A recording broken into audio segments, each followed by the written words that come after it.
it's impossible to imagine. Obviously, when I was a young boy, I loved racing. I enjoyed racing, and to be honest, I mean, I was dreaming about Formula One, but you never imagine, obviously, to be there one day. So it is as confusing as the first championship in many ways, because it's just so hard to grasp and difficult to understand. So I'm obviously very happy, very proud, especially because I think the team, we did a very good job all together, every single one, and it's a tough project. It's obviously not easy to come back after the strong season we had last year, and to be able to achieve even a little bit more this year. So far it has been great. Yeah, I mean, that's the best thing. Obviously, the season is not over yet, so we still have those 4 races to learn a lot, and in a way, a certain freedom, to expire and to explore, to make sure that next year we come even, stronger and even more prepared. But for now, I think we are very happy, and I'm looking forward to the rest of the night. I'm quite tired. I didn't have, anything to eat yet, but yeah, I'm looking forward to see all the mechanics, all the boys, the whole team, and just to have a crazy night here in Japan. It is. I mean, especially this year, obviously after the disasters that happened at the beginning of the year in Japan here. So it is very special. It's a special race for all of us.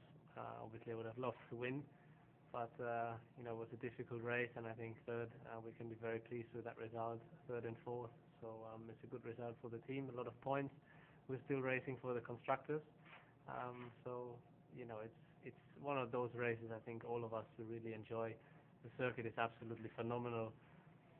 I could talk to you for more than an hour just going through the circuit, and the fans, the atmosphere here is really special. So as I said, all in all, it was special to wrap it up here, and in particular to come here this year, because I think it is the least we can do to trying to give the people a little bit of a smile back, and I think they all enjoyed and loved the racing once again, and I'm already looking forward to come back next year. Well, it's difficult to say. I think the championship consists obviously out of more than just one race or a couple of races. We had a lot of wins so far, but surely I think it was those races where maybe we were not able to win, but still got away with the podium, still got a lot of points. Some days where we weren't supposed to win, but we did, so we overperformed, and yeah, I think as I said, very few mistakes, and even if in some regards the boat started shaking, we kept it on course. Definitely, I think if you look at the team at the beginning of 2009 and the beginning of this year, and now it's a completely different team. It's mostly the same people, but I think we're all playing in a different league now, on a different level. So you can see that, and the trust we have, every single one is able to trust in the one next to him, so or next to her.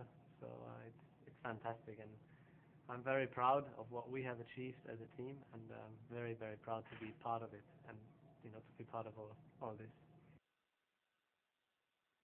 Yeah, it is a special idea. I mean, last year we had already a special helmet for Japan, but this year, obviously with the happenings at the beginning of the year, it was another strong sign for the people trying to give something back, and just yeah, I think it's one of the small things that we can do. Japanese fans are absolutely crazy, and they love details. They see more than we sometimes do. So we thought it was a nice gesture to trying to give something back, and the sign on top of the helmet, which means Kizuna, stands for friendship, bond of friendship. So people sticking together, even if times are difficult.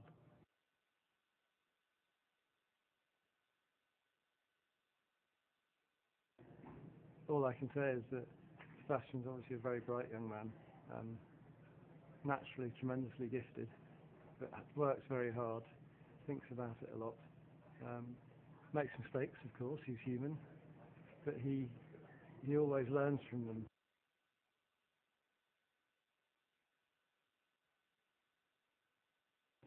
Well, they're different in the fact that last year it was unexpected. It was the first title, so that in itself was very special. But they're the same in the satisfaction and great pride that it is to win a world title and to have defended, Sebastian's Drivers' Championship is something quite unique. And he's just been magnificent this year. He's driven, absolutely phenomenally well and thoroughly deserves this championship. No, I think it was harder, but I think that, as a team, we've just gained strength. We've learned from last year. We've applied those lessons well, and we've maximised our chances so far. So, the Drivers' World Championship is the first part. Obviously, the second part is to retain the Constructors. So, still with 4 races to go. Although we have a healthy points, we take nothing for granted in that yet. But today was hugely satisfying to see, and a very proud moment for every member of the team, every member of Red Bull, to see Sebastian retain and become a double world champion. I think it's huge. I think what he's achieved and the strike rates and the level of performance against some massive opponents.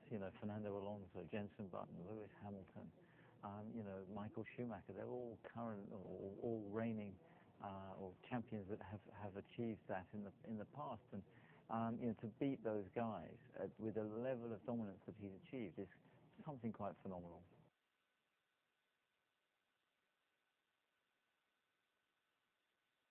Vettel's championship, for me, what it means to me, he's won his second one today, so it means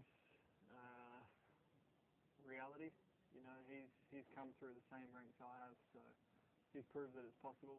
He's proved to us, Red Bull Junior drivers, that we can do it.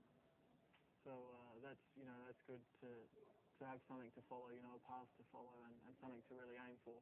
He's definitely set the standards high for us, but we're human as well, and I believe in my ability, and hopefully that ability is to do what he's done and one day win a world championship. So it's I've definitely got my sights set on that, and I'll try and learn from him.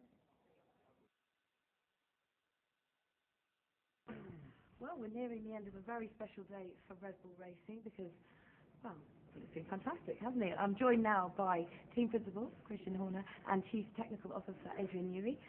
Chaps, are you exhausted? Are you elated? How are you feeling? No, it's been a phenomenal day. I mean, it's been a great day for Sebastian and the team. For Sebastian to defend his title, it's been amazing. Not just about today though, but about the previous 14 races as well. And he thoroughly deserves that title because he's driven absolutely phenomenally this year. I mean, we've got 4 races to go, but it still feels like it's been a long season already, doesn't it? Does that sound right? I think it does feel like it's been a long season. I remember when we got to the summer break and we went to sort of barely halfway, and crikey, it was going on. But it's been a tremendous season. It's been very exciting. With us, we can't kind of let our hair down just yet. We'll probably have a few beers tonight. Well, we have a few. Yeah. We are going to karaoke clubs, and this is a discussion about who's going to be singing what. You need a few beers before you start the karaoke. Absolutely. Have you heard Adrian sing? Chris is going to do my Combine Harvester. Oh, lovely. Benny Hill was my speciality. Wow. Sorry, his fastest milk float, wasn't it? Oh, that's right. There's a real revelation here tonight. Absolutely. Yeah. So a long season and a tough season, and actually, when we look on paper, anyone who was looking at the championship would say, well, Vettel ran away with it. But actually, the reality has been that the races have been a lot tighter than that. Well, some of the races have been very tight this year. You only got to think of Monaco or Barcelona, where he's really had to fight hard for those wins. And I think that's been the great thing that Sebastian has grabbed the opportunities that he's had. I think as a team we've grabbed them as well. And he's had such tremendous reliability as well. That his score rate's been phenomenally high, 9 victories, and all the other races bar 1 on the podium, which is a phenomenal record of consistency. And a tribute to the team as well. I think that everybody in Milton Keynes, that we've managed to field a car that's finished in Seb's hands every race today. Kinky Kylie. Talk it through. And back to the car. When did you know that she was the one? Kinky Kylie, and that reliability that Christian's touched on. Well, it's funny enough, I mean, family tradition in my family has always been cars are given male names on the basis that males are more reliable than females. Oh, cut this interview right now. I'm leaving. I mean, seriously, we were getting on so well. You just got to pull it all.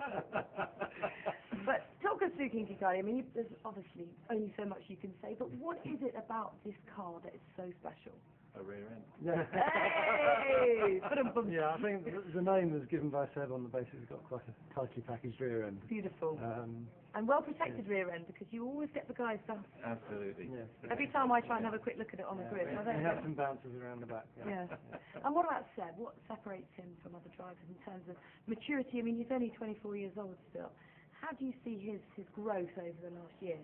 I think the confidence that he came into 2011, he definitely learned a lot last year. Last year was a tough year for him, and he came out, victorious in the end. And I think the lessons that he learned, and you forget that he is still, so young, and he's applied those lessons. He works very hard at it. He's very self-analytical, and obviously he's got a huge amount of talent as well. And his work rate is tremendously high, and above all, he's genuinely a really, really nice young man. Yeah, he's a humble guy, isn't he? And he's certainly very good at talking and giving interviews and going above and beyond what's perhaps expected of him. And that's probably the same to be said for the team as a whole. Tell us more about that teamwork ethic. I think just that everybody in Milton Keynes, we don't pay overtime, but the overtime that's gone on back in the factory is amazing. Everybody's so dedicated to try and achieve what we've achieved.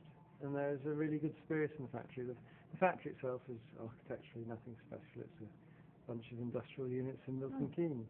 But it is as a building, but the atmosphere inside is fantastic. What goes on inside, isn't it? That's really, it's a pleasure to work there. And you've still got the constructors' title to go for. How important is that for you and the team as a whole? Well, we'd love to win it if we possibly can. Still got a long way to go. There's still 4 races. A lot can happen in that, but if we can get the double, that would be truly amazing. And for that reason, I think it's not quite the same feeling at the moment as last year in Abu Dhabi, because last year we managed to do it the other way around. We won the constructors in Brazil. Abu Dhabi, the last race, we managed to really pinch the drivers against expectation. This year, fantastic to have got the drivers here, for Sebastian, for the team, but we want to keep pushing and get the constructors if we possibly can. Come on, and what's more important, drivers or constructors? I think they carry equal status. I think that's exactly right. I think the drivers is the one that the public remember, and within the team, I think if you ask the guys on the shop floor, the constructors is the one that the real pride is, because that's where they're measured against their peers up and down the pit lane, and indeed the bonus is paid on the constructors. So therefore, for the people that the constructor is the one that has the real weight to it. But I think from a prestige, obviously the drivers is right up there. So in reality, they both have the same weight, the same value, the same prestige to us. So as Adrian says, half the story is, or half the mission is accomplished. There's still 4 races to go. We've got a healthy lead in the constructors, but there's a lot of points available these days. 43 for a 1-2 finish. So even though we're 130 ahead, that lead can diminish, very quickly, and that's why we're very focused on getting the most out of the next race in Korea next weekend. It's tough, isn't it? Because you could feasibly do it in Korea, but it's more likely India. It's unlikely. As long as we can have a better career than we had last year, where we were leading the race 1-2 and then ended up with a double DNF and no points. Well, that's the point, isn't it? Anything can happen. Yeah, exactly. I mean, as Adrian says, Seb was in the lead last year, if you remember, when the engine let go, and we thought his championship had gone up in smoke, literally, that day, and it seemed a long way home from Korea. So it would be truly, amazing if we could go back there and, make up for that result this year. But, we'll